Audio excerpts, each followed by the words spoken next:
This is 8 o'clock on Barra Canyon, which normally this time of day is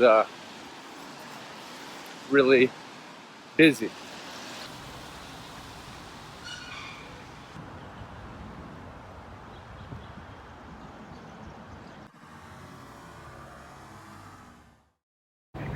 Hey, how's everyone doing out there? I hope you're happy and healthy and happy as you can be in times like this. But I thought I'd give you a little report on the ground, what it's like here in Hawaii.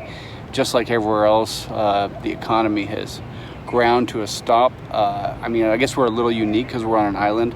We had 59 flights come in to the islands yesterday, which is a fraction of what we normally get, and a lot of those flights were empty. Tourism has really ground to a halt. They have a mandatory 2-week quarantine in effect, so if you come here you have to stay in your hotel.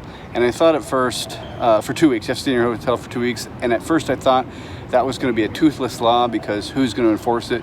But apparently they will be doing checks on the rooms, which, you know, I give Hawaii some credit for that. I just really thought it was Ige didn't seem to want to crush tourism like I thought he was going to put tourism above locals, and it seems like he is not doing that if the enforcement actually takes place.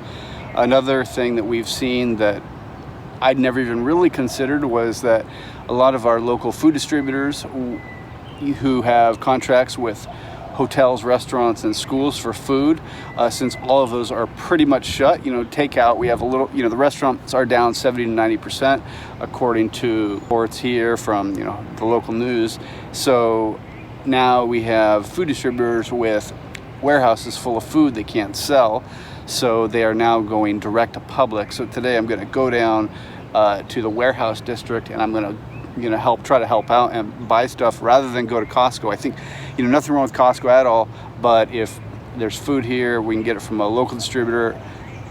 Yeah, I'd rather spend my money there. Costco's been swamped. Toilet paper, alcohol, anything for sanitizing, very difficult to get. Fishermen who supply the local restaurants and schools and population with ahi and whatever, they haven't even been going out, and they've been selling ahi at fire sale prices, $4 a pound down at the harbor. So I'm going to go down there and try to get some of that today. Aside from that, my wife's been laid off. I'm fortunate, I'm still working, but I am really fortunate. There are tons of people that I know who are out of work. There's more people probably out of work than that I know that are working, and so I count my blessings that I'm working. My wife is working. The state has been pretty good. The unemployment has been approved for my wife, and we haven't received the check, but they seem to be good as far as we fill out the forms, and within a few days we got a letter in the mail that they've received it, and the wheels seem to be moving forward. So that's really great. And aside from that, it's a ghost town. Streets that are normally packed are empty. Restaurants are all closed. All non-essential businesses are closed.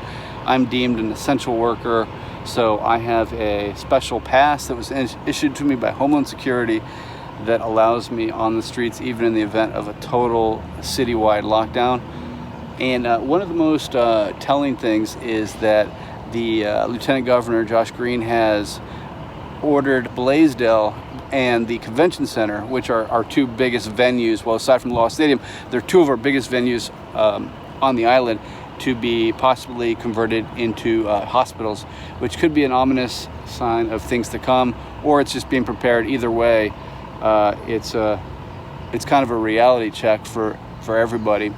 I'm just trying to do my part to listen to my local government and follow directions, be part of the solution, and I realize I'm lucky to be working, so I'm going to try to do whatever I can to help others, if that means distributing food, or I'm not a medical person, but I'm not really sure. I can distribute food. I think I can do that. I drove a taxi, so I can distribute food. I can try to do whatever I can to help. So Hawaii overall, I think, has done a great job, but we all need to pull together, just like everyone needs to pull together this time. And remember, I heard this great saying that tough times don't last, but tough people do. So Americans are a bunch of tough motherfuckers. So let's show it and all pull together.